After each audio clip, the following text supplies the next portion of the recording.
So, um, I've been making this for a while now, trying to set it up where effectively I've been making a training program for people that you can program in whatever exercise you want to do, and then it can ballpark your maxes and different movements. And then from there, you can go ahead and, kind of have a real simple training program. So here's our new fun little extra credit opportunity you have where, oh, I probably misspelled that, but that's okay. You're going to take and find or shoot a video on YouTube or another linkable domain, and then put the hyperlink into the exercise in the index. Details on how to do so will be on the lecture. So you guys are going to be able to see this. Not date. I'm going to set this up until it's pretty much the end of the semester, so that way I don't have people begging later on, because that's just exhausting for me. So the way I've got this thing set up is the one that you guys now have open. It's not the one that I'm working on, but it'll have the usability. So what you're going to do is you'll find whatever exercise from there.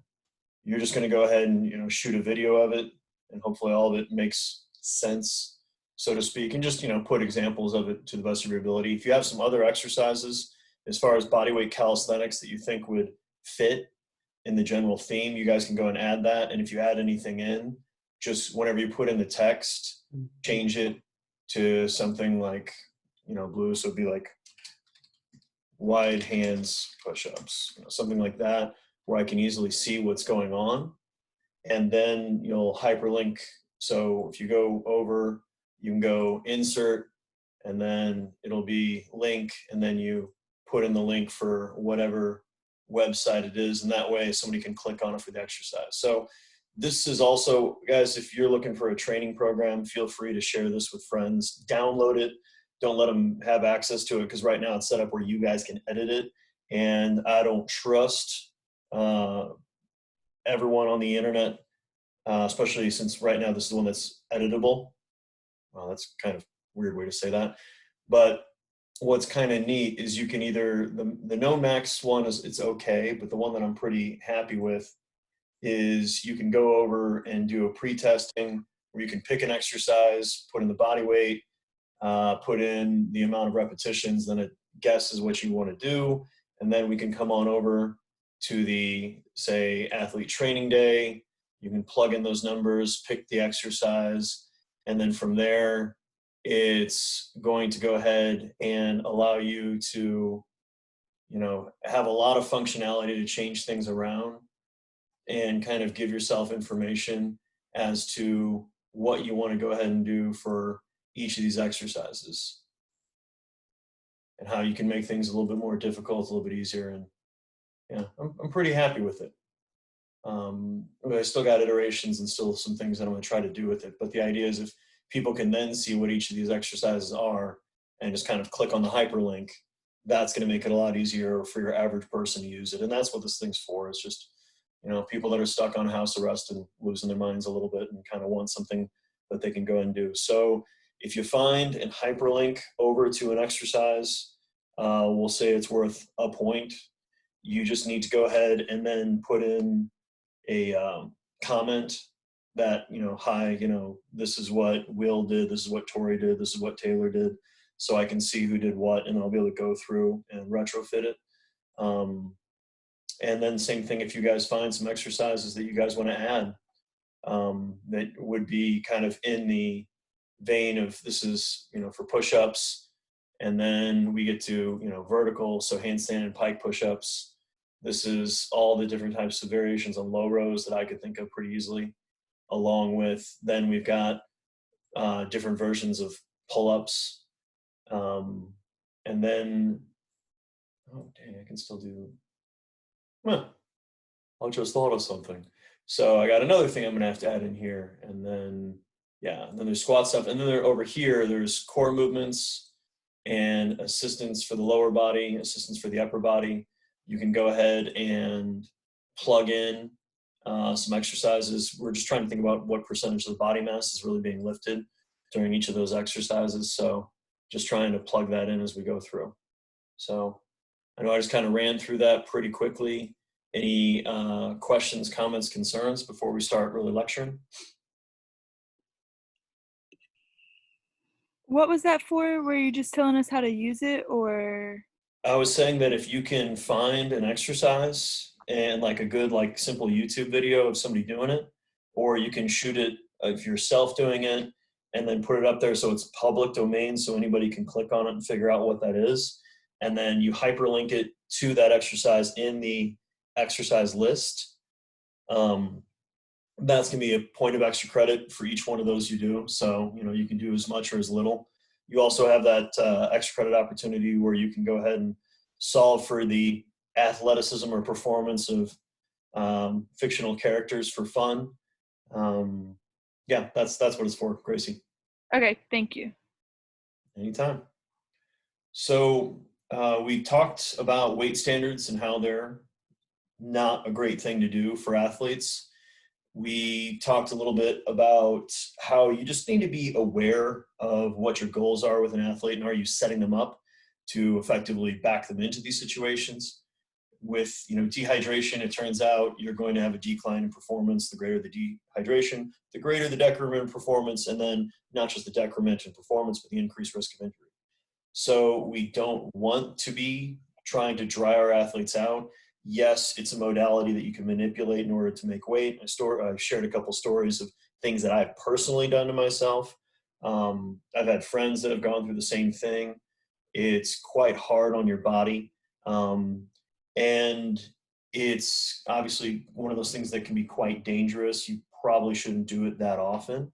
But when you're talking about sport performance, guys, always keep in mind that if we're trying to perform on an elite level, we've pretty much decided in our own way that we really aren't doing this for health anymore. Optimal performance in most sports is going to require some type of give and take with health. If you want to be healthy, you probably should never try to be a high-level athlete. And that's a psychology that's really hard for a lot of people, and not a lot, for a number of people to understand. And of course, I'm not going to remember the name of the author, much less the exact numbers, but there was a study done a number of years ago where they effectively surveyed Olympic athletes, where if they told you they gave you this drug, but you would be the best in the world, but you die 10 years later, would you use it? And we'll simply say a large enough percentage of them said, yes, they would absolutely do it, which is hard for a lot of people to understand because that's not exactly something they think about or are interested in, but there's obviously a certain percentage of the population that are willing to train or to trade their health for something. But then again, it's interesting when we look at that in the lens of athletic performance because a lot of people trade their health for money by taking up jobs that they never have time to exercise, that they have to work a lot of hours, they have to work night shifts. So it's there's always a give and take. And then I'm not going to try to get into the currency conversation about life. If you guys would like to, we can, but I don't think you guys really need that right now. Now, obviously, if you're under feeding and under recovering, you're going to have issues with being tired. You're going to be fatigued because your body's in a hypocaloric state. So we want to make sure that when we're following our athletes, we're following their body mass, making sure that they are, in fact, staying where they need to be, because it turns out if you're fatigued, you're more likely to not just make a bad decision in a sport, but put yourself perhaps in a compromising position. And in that compromising position, you're obviously far more likely to get injured. Now, it is interesting in that being fatigued is going to mimic a lot of the things you're going to see with overtraining and specifically even things like chronic fatigue syndrome, when in reality, it's just a hypocaloric situation. And once again, an under recovery. Now, underweight is relative to the individual. You have to always keep in mind of where is that individual typically at with body mass. And when we're talking about changing body mass, guys, what would you guys guess, and feel free to throw this up in the chat, would be a decent rule of thumb effectively to kind of have an idea for how much body weight shift we should really be trying to look for in an athlete, or just a regular person for that matter? About how much of a change in body weight, body mass would we probably want to see in a week, in a month? Feel free to throw up your thoughts. In a week, it should probably be like no less or no more than like a pound. Okay. So if you're working with an 80-pound girl, 1 pound a week sounds like a good choice? No, Okay. not So really. working with a 350-pound individual that's mostly adipose. Yeah, never mind. Jake, I appreciate you putting forth your idea. As you can tell, no one else has. And I really don't like talking to myself. So thank you. No, so you're not wrong with the one. I was talking about more like a person that, I mean, is more like where they want to be, but maybe a little bit off, or like, um, say like someone's trying to gain like 10 to 15 pounds, you would probably want to like gain a pound or a week or something like that. Because Mhm. if going over that, like you could run into some problems. Yeah. Yeah. I mean, like anything else, you're going to get more resistance. And especially the faster you go, the faster that resistance can build, both in gaining good weight and losing bad weight, so to speak, or losing fat, maintaining your muscle, gaining muscle, maintaining your fat. Think of it not in raw numbers as far as like pounds, kilos. Think of it as percentages. We probably don't want to see more than a 1% shift. So, hence, if you're dealing with that 100-pound athlete, 1%, that's a pound a week. But 1% for a 300-pound athlete, now you're talking about 3 possible pounds of change. And you're depending on, are you working with an elite level athlete? Are you working with a complete sedentary amateur? Yeah, you're going to be able to push that up or push that down a little bit accordingly. But like anything, you want to make sure that we're doing it slowly and always in a way that is maintainable for a long period of time. Because that's the big problem with a lot of people when they get into hard diets to lose weight, is it's not sustainable. They're starving themselves, so yeah, their body weight goes straight down where they want it to be, but then they start to really have issues with changes in the resting metabolic rate. They start to have issues with athletic recovery or just recovery in general. And because of that, they're going to have more and more resistance. And the second they stop going with that diet, they're typically going to shoot back up and possibly overshoot what their previous highest body weight was. Now, one thing we're obviously always looking to avoid is eating disorders. All of us can have issues with what is referred to as not necessarily full-blown eating disorders, but disordered eating, as in we're thinking about food a little too much. It's starting to really affect our quality of life and how we're approaching things. One thing to keep in mind is anorexia nervosa is actually the most lethal mental disorder. Um, so we want to do our best to never really try to push this. And what's fascinating is guys have been actually catching up on this in recent date for seeing a higher prevalence of anorexia nervosa, because we tend to do a really good job culturally of making people feel really shitty about their bodies. And like anything else, people take control where they can, and it can be very, very difficult for folks to find their way back from these types of situations, and it can have long-term ramifications to the body. I'm sure all of you guys are familiar with anorexia nervosa and bulimia. If you guys have any questions, I can go ahead and talk on that. You can have the other side, which is sometimes referred to as bigorexia or body dysmorphia, where guys feel like they're never big enough. So they constantly have to, gain weight, gain muscle weight.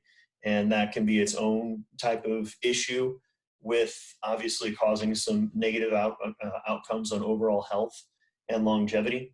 Now, one thing that's important when you're dealing with female athletes is it turns out the menstrual cycle gives you at least a little bit of an indicator of what overall, health is looking like, so to speak, in the body. And when that starts to get dysregulated, that's a pretty good indicator that your training stimulus is too much, or your caloric intake is too little, or a combination of those two.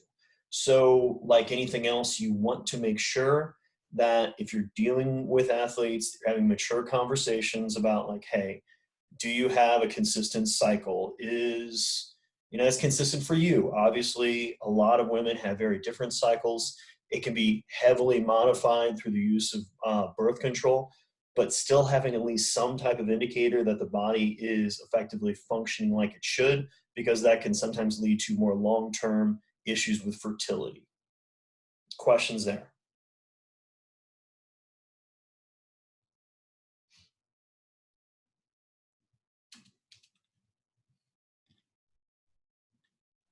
All right.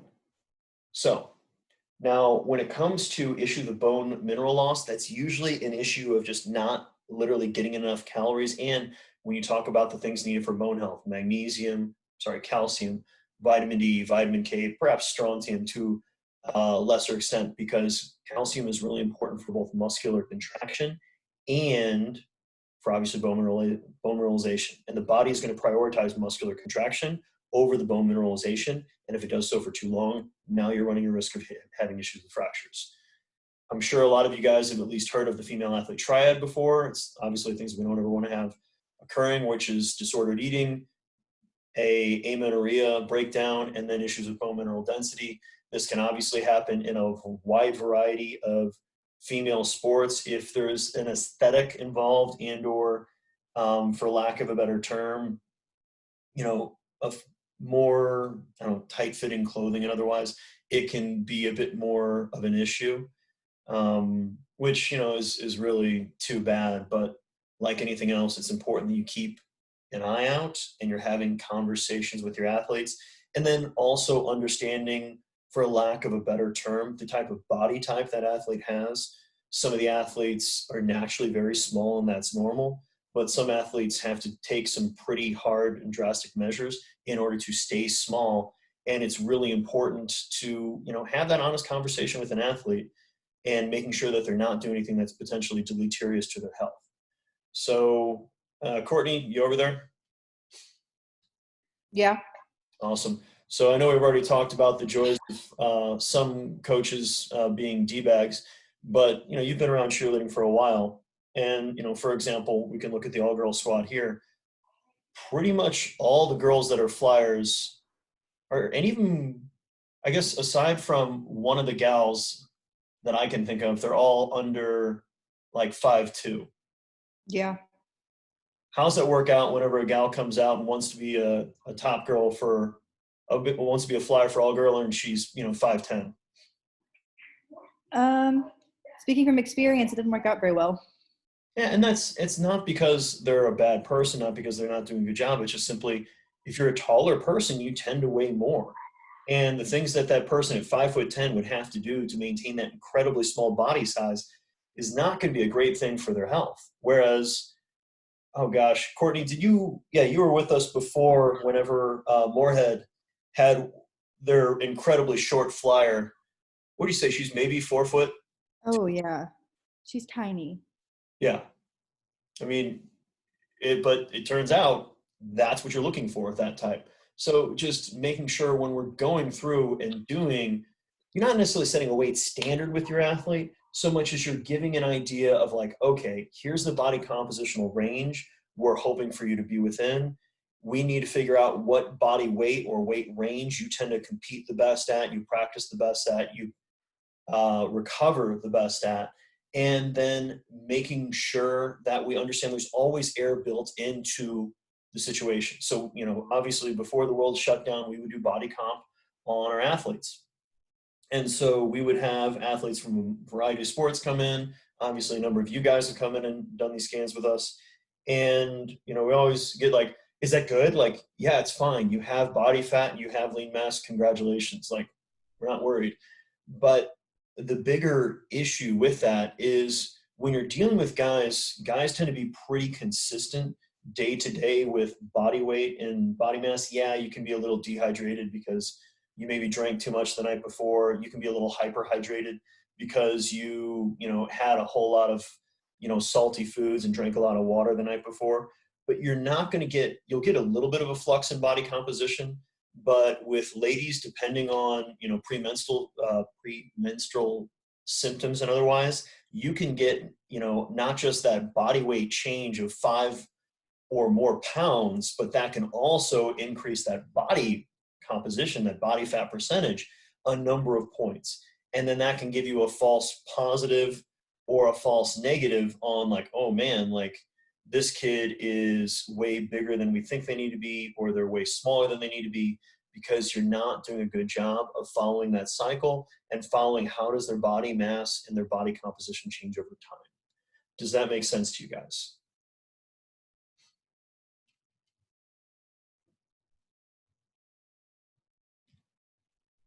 Hey, Norbs.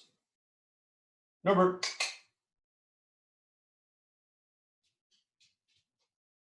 Does that make sense? Yeah. See, at least somebody will talk to me. Somebody comes over and says hello. Thank you, Norbert. Yes, your breath smells like death. Yes, buddy. Yes, good puppy. Good puppy. We'll go for a walk later. All right.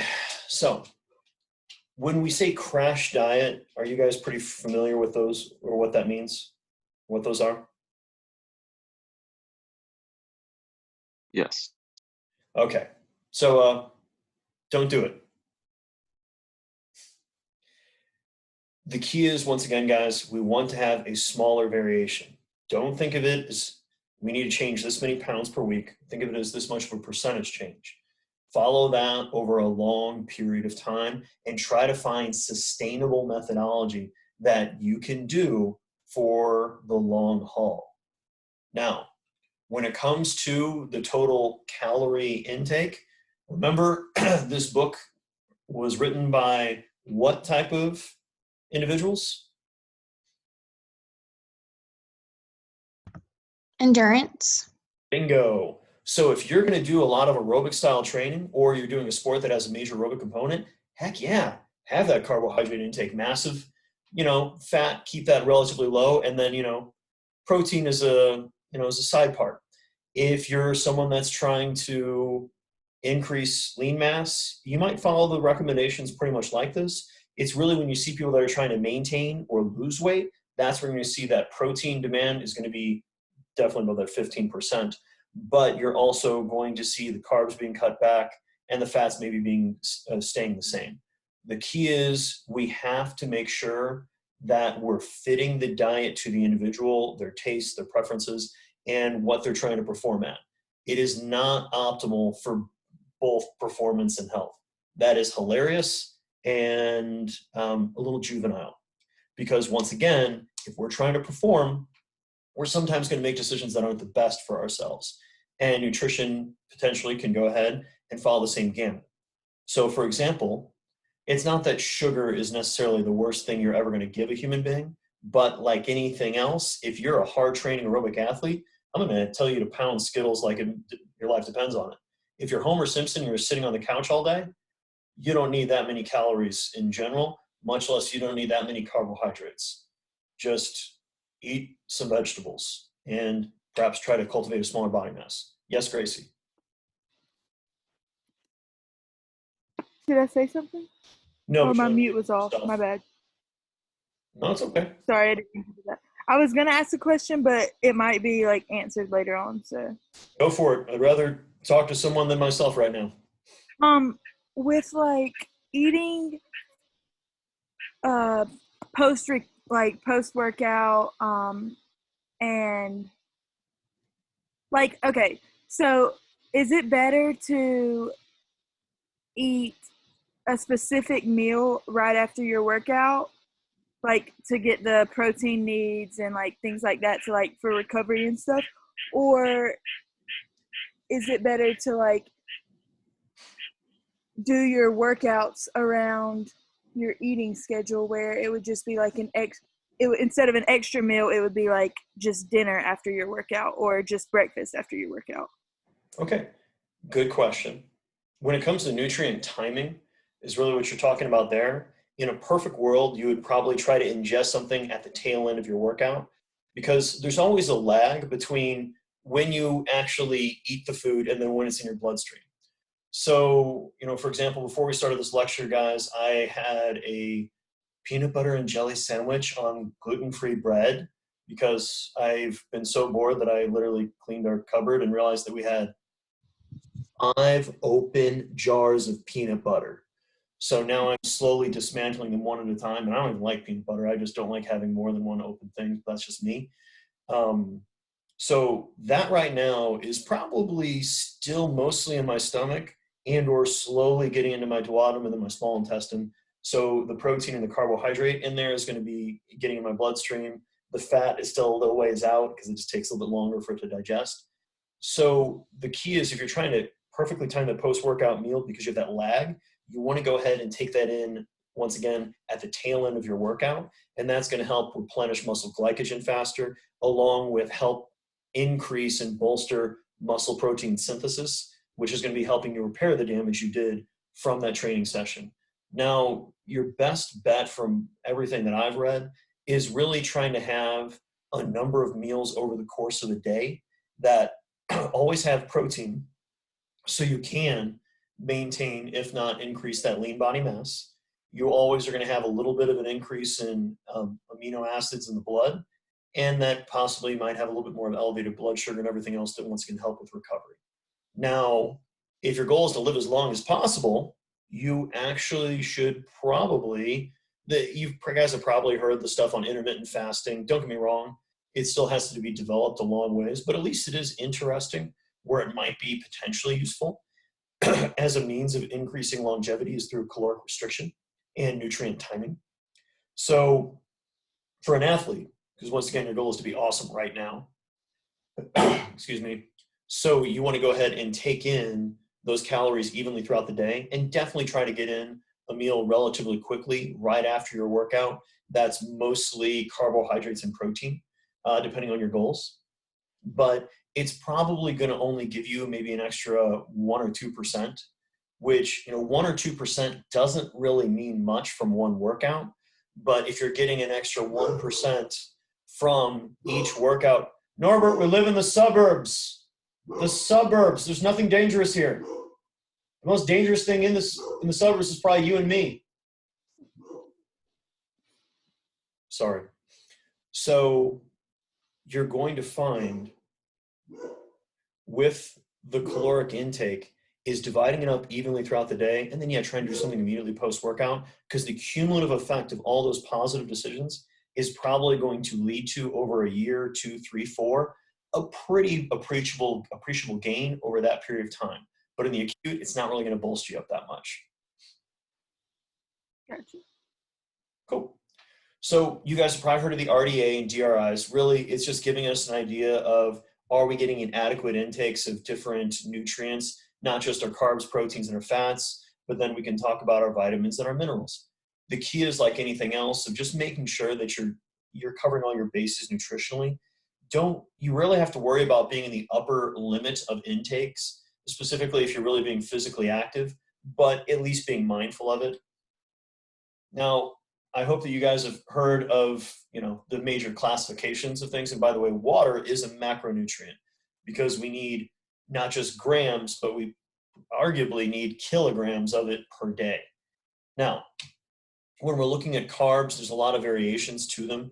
They can come in simple, so that's like a monosaccharides, that's an individual carbohydrate. Disaccharides, these are still considered more of our simple sugars, like lactose, maltose, sucrose. And then we have our polysaccharides, so these are the really long chains. And it's going to be obviously a really great acute energy source for the body. Okay, and specifically our nervous system prefers carbohydrates, but it'll also use ketone bodies if we happen to be in not necessarily starvation, but obviously utilizing a very low carbohydrate diet. Some folks have a really hard time adapting to it. So that's why I'm never going to say carte blanche, it's great, but it's just a tool in the toolbox and to be respected appropriately. Now, this is going to help with the regulation of our fat and protein metabolism throughout the body. As far as if we're taking in more carbohydrates, we're going to be utilizing less fat as fuel. And anytime we're in a caloric excess of either carbs or fats, we are in turn going to be gaining body fat. The excess of protein doesn't really seem to have the same effect, but don't worry about that too much. Now, what we do see is if you're doing large volumes of aerobic work, yeah, you're going to be decreasing your glycogen levels because you're using it as fuel. So we have as one of the oldest studies, and I believe that's from Costel, where it turns out, yeah, if you do 2-hour training bouts, you're going to massively decrease your glycogen levels. And if you're not taking in enough carbohydrates, you're not going to be replenishing that between workouts. It's pretty straightforward. But I don't think a lot of you guys are doing 2 hours of high intensity carbohydrate demanding exercise. So it's not exactly the best indicator for what's going to be really effective for you guys. But the one thing to keep in mind when you're looking at this research, look at how many muscle biopsies they had to do. Each of those data points is another time they had to slice out a little bit of muscle out of somebody's thigh. And that's why it's nice to not have to be subjects in those studies. So depending on the amount of work you're doing, you might have to be taking in as high as 13 grams of carbohydrate per kilogram of body mass per day. So to give you guys an idea, for somebody my size, I would literally need to be taking in 1.3 kilos of carbohydrates, or about 2 3/4 pounds of just straight up white sugar, or that would then equate to a whole lot of rice. So it's important to make sure that you do keep the carbohydrate intake up in athletes, specifically ones that are using those aerobic and anaerobic glycolytic pathways. But all we need to do is really focus on matching the demands. Now, another concept that we'll dive further into in bioenergetics, which is the glycemic index. And that's effectively how rapidly are these carbohydrates digested and then brought into the bloodstream. High GI carbs come in a lot faster, low GI carbs come in a lot slower. Low and moderate GI carbs is probably where we want to live most of our lives. If anything, it's the low GI, because we're not going to have that massive shooting up of blood sugar, which also requires a bigger insulin response. But post-workout, that's when we want to go ahead and utilize the increased glucose sensitivity we have due to what's known as the GLUT4 transporters that have moved to the sarcolemma to help with glycogen replenishment. So we want a carb that's rapidly digested, put into the blood sugar quickly. So that's why you want to do more of your simple sugars at the end of those workouts. Now, the glucose index isn't perfect. We're going to find is if we add other things to it, it's going to go ahead and lower the glucose index. This can be fat, this can be fiber, this can be protein. And it's going to be off of foods where we have a variety of individual responses to that glucose metabolism. And that's coming down to genetics. And that's something that science is still trying to fully flesh out and understand, but just something to be aware of. So what we're going to see is what's fascinating with utilizing carbohydrate loading is that if we're going to go with a really high carbohydrate intake, it's going to help us with peaking out that glycogen. But if we go with a really high bolus of carbohydrates within about 45 minutes of a workout, our blood sugar is going to rise, which is cause an insulin response. This insulin response is going to start to bring our blood sugar down. But if we start working out on top of that, it's going to cause our blood sugar to tank, like if you look at the graph in the bottom right. And so because of this, we need to make sure that with our athletes, we're timing our pre-workout meals appropriately. So if you really are going to do that extra carbohydrate to help with performance, it should really be within half an hour of their actual competition or 2 hours beforehand. When we get into that window in the interim, that's where you're kind of getting into that no man's land where you can have some issues with having lower performance. And really only worry about the glycogen levels if it is actually important for the sport.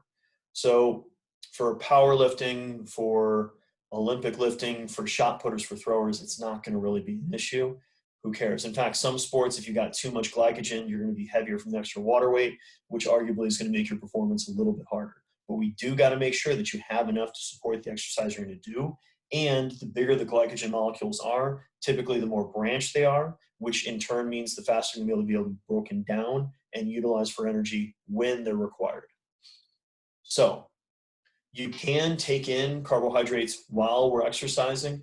It is potentially very useful. The key is we are limited by transporter numbers inside of our GI and the amount of blood flow that can go to our GI. So if we're exercising at too high of an intensity, it's not going to work. And if we're taking too big of a bolus of carbohydrates, we're going to feel nauseous because we're not able to break that down.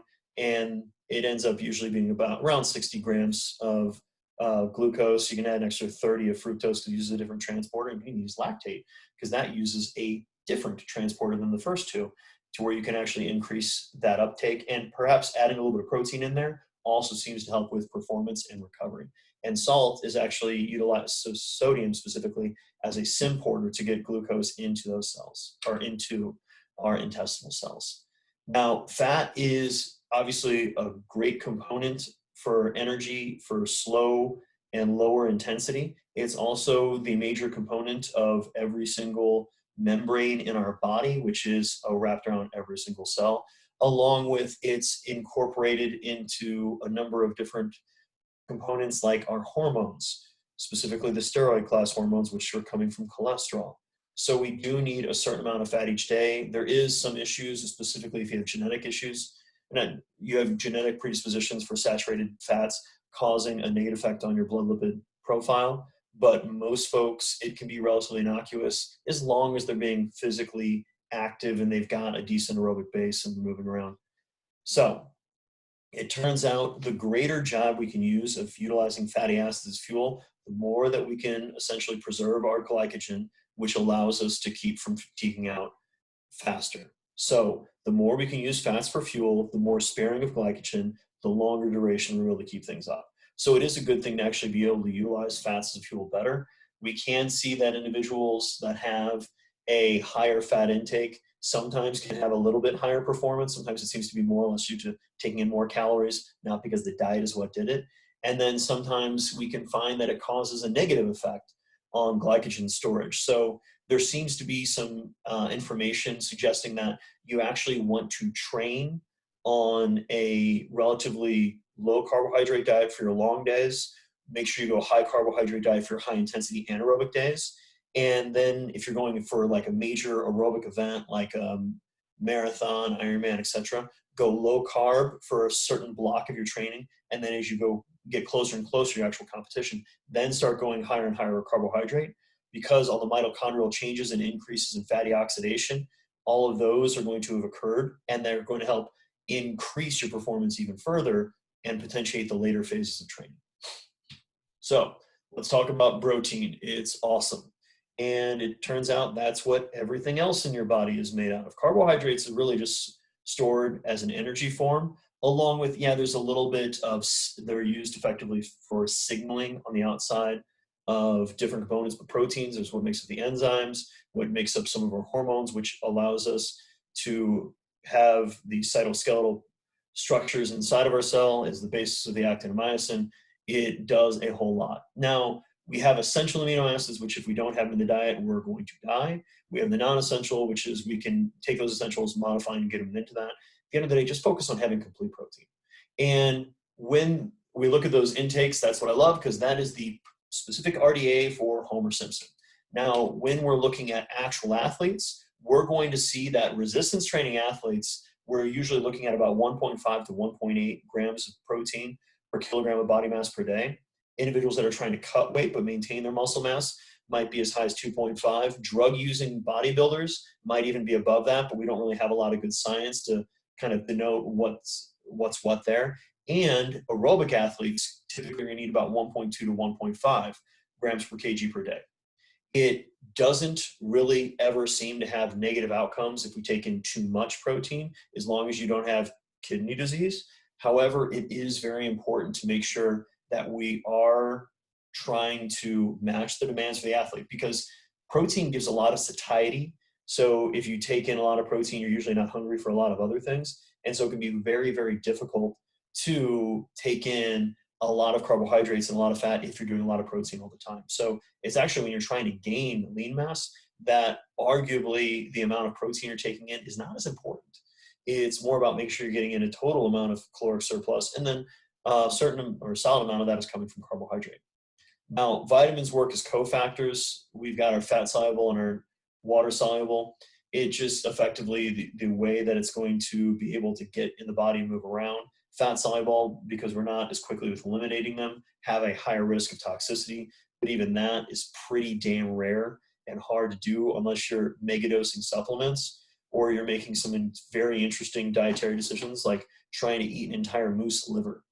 And last time I checked that, I should be able to cause you to become vitamin A toxic if you literally ate an entire liver of a moose, which I'm pretty sure is big, like real big. So we've got our B vitamins when we can talk about our water soluble that are usually used as cofactors in a lot of different energy producing systems in the body, along with they're going to be useful in certain things like DNA repair.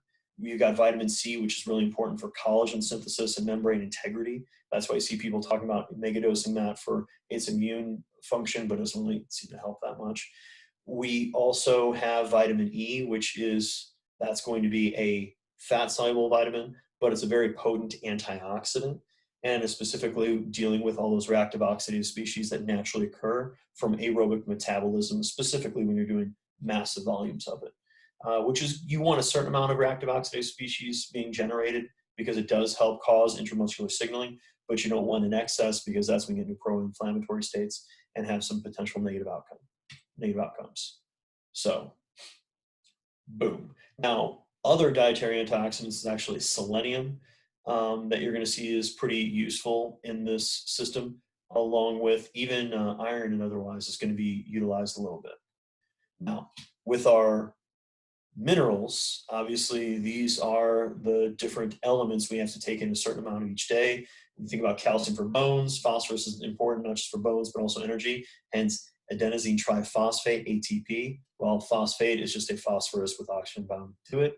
Iron is important for not just red blood cell production, but it's also a cofactor in a number of different enzymatic processes in the body.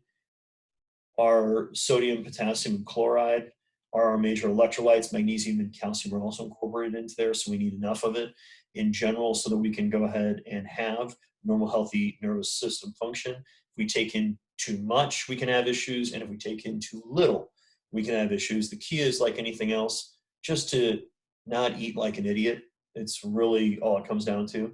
People that get themselves in issues with hyponatremia and hypokalemia usually happens because they're taking in just massive amounts of distilled water without any electrolytes with it. And the ones that are taking in too much are the ones that are literally taking in, a high salt diet while they're also not sweating any of it out through physical exercise. Now, most of the body is water. Turns out lean mass is more water as opposed to fat mass, which is funny that they put it 10%. Actually, your fat cells can be as much as 50% water, depending on how depleted of triglycerides they are. But that's one of those things that's just relative to keep in mind. If we lose too much body weight through water loss, we get that hemoconcentration, which is harder on the heart, but also increases your risk for a number of negative health outcomes like death from dehydration. So like anything else, keeping in mind, we should always be constantly taking in fluid, specifically water, as we go throughout the day. So as far as the amount of water you're taking in, a lot of it is in beverages. A lot of it is also in foods, specifically when we're eating things like fruits. They're very high in water. Things like nuts are very low in water content. And then we actually, remember, at the end of aerobic metabolism, we effectively have created carbon dioxide and H2O. So we actually naturally produce a little bit of water through the metabolism of foods we go through. Now, water loss, you guys have see your breath in the winter. We lose a certain amount from sweating. Obviously, when we have to use the restroom, either way, we're losing a certain amount of fluid. So we're constantly just trying to keep this general balance. And like anything else, it's just trying to make sure that we follow what's going on with our body, of making sure that we're always trying to replace our water losses. So that's why doing pre-post practice weigh-ins can be really useful, because then you can get an idea of an athlete's body weight is dropping down too rapidly, or making sure that they're adequately recovering for the next time that they're going to be coming in. And we already talked about the environmental effects, which is if you're in a warmer situation, you're going to sweat more, you're going to lose more body water. So when you get dehydrated, your performance goes down. And specifically, it goes down more than an individual that started off at least normally hydrated. Now, when do you think an athlete, without really trying to, is going to have the highest likelihood of being dehydrated?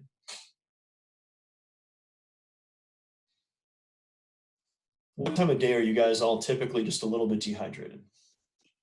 In the morning, like Bingo. once you wake up. Exactly. First thing in the morning, because you guys haven't had anything to hopefully eat or drink for 8 hours or more at that point. You typically, you get up, you use the restroom, you've had a little bit of that loss of fluid throughout the night from your own breathing, perhaps a little sweating depending on how warm your room is, and all of those things are going to increase your risk of dehydration-based injuries. So it's really important with our athletes that we're staying on hydration and specifically making sure that they prioritize it effectively when they're first thing out of the bed in the morning. So now, not just we're losing water when we sweat, but we're losing electrolytes, and that's going to be relative to the individual. So we do need to make sure that we're supplementing with some amount of electrolytes. Doesn't necessarily need to be by taking in a sport beverage. It could be making sure that you're just eating eating foods that naturally have potassium and sodium inside of them, aka eat some fruits. Maybe even this is the point in time to really start looking at things like making sure you have some potato chips or some other type of salty food that you enjoy to replenish it. So this is just the wonderful effects of what happens whenever we sweat too much and get dehydrated, aka we tend to stay about the same and or go down. So go figure. Now, your natural thirst tends to help a little bit with helping you rehydrate it, but it's not typically perfect.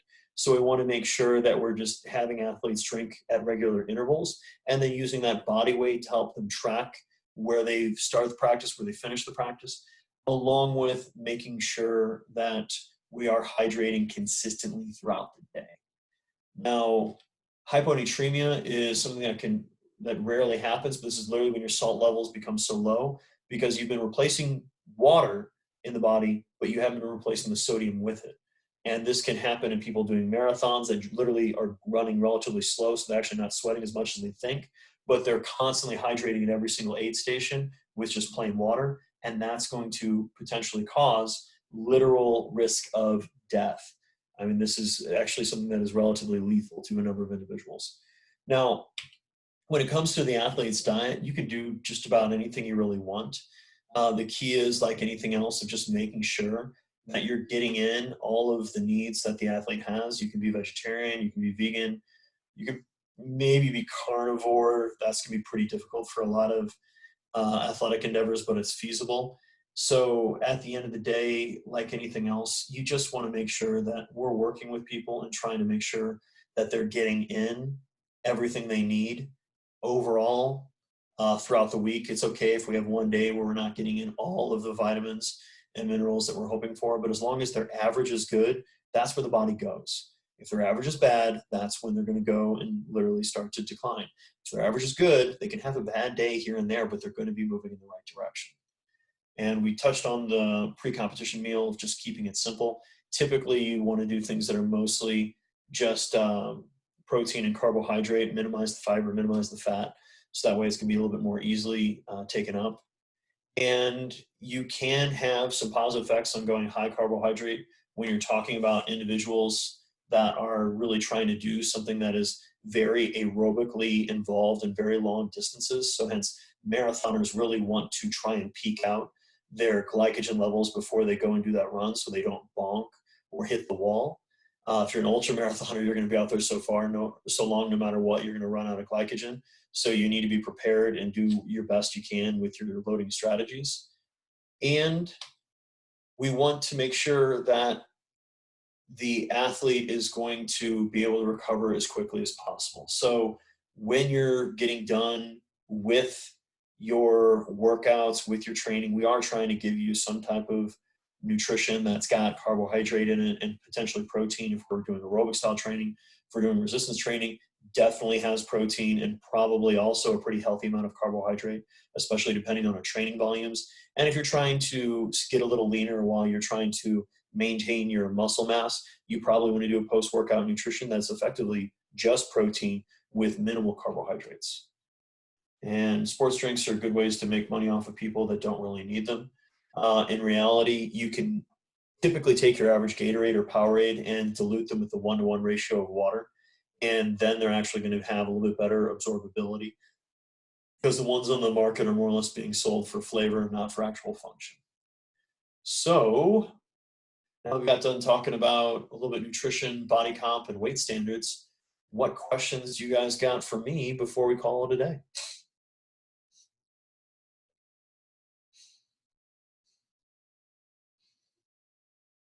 Whenever we talked about the tail end of your workout and eating carbs, would that be kind of like 20 minutes at the end of, like the last 20 minutes of your workout?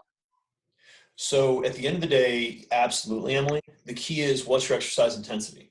So if you are doing, if you're lifting weights, you could be drinking your calories while you work out the entire time, as long as you're not doing anything that's like super high rep, compound lower body, which, sometimes you can maybe feel the desire to puke from like high rep squatting. So instead it's like, okay, let's taper this back just to be safe. Whereas if you were doing something like, just like arm farm, just drink your calories as you go. Now, if you're doing softball and you're playing and practicing, you could probably try to have that post-workout intake later on in your actual practice. But if you're doing something like jujitsu, wrestling, something where you're literally, obviously getting in contact combat with another athlete, you don't want to take a hit to the stomach and literally vomit because of it. Or if you have to do really hard conditioning at the end of the workout, you probably just want to wait until you finish, because you're really just trying to avoid the GI upset. So I'm sure all of you guys have had a sport where you were playing and you just drank too much water and then you're cramping up because of it. And otherwise, you just want to make sure that all these methods are helping enhance performance. It's not doing it at the expense of performance and even risking effectively, GI upset or just a decrement in ability. Okay.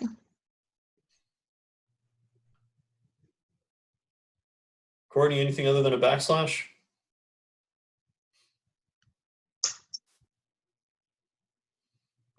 No, the dog crawled across my laptop. Yeah, if Norbert tried to do that, I wouldn't have a laptop.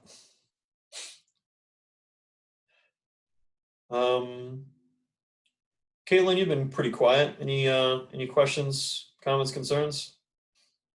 No, I'm good. Thank you. Okay.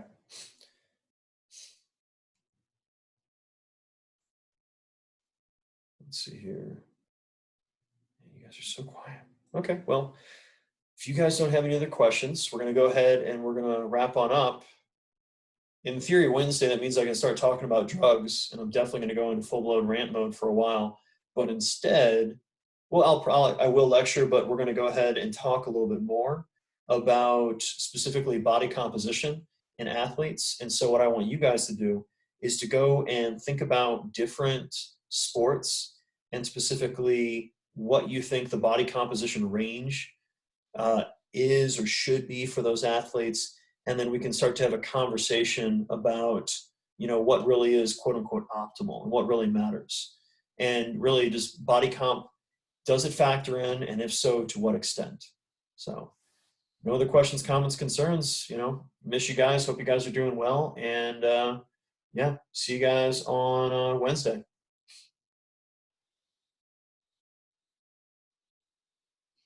All right. Bye-bye.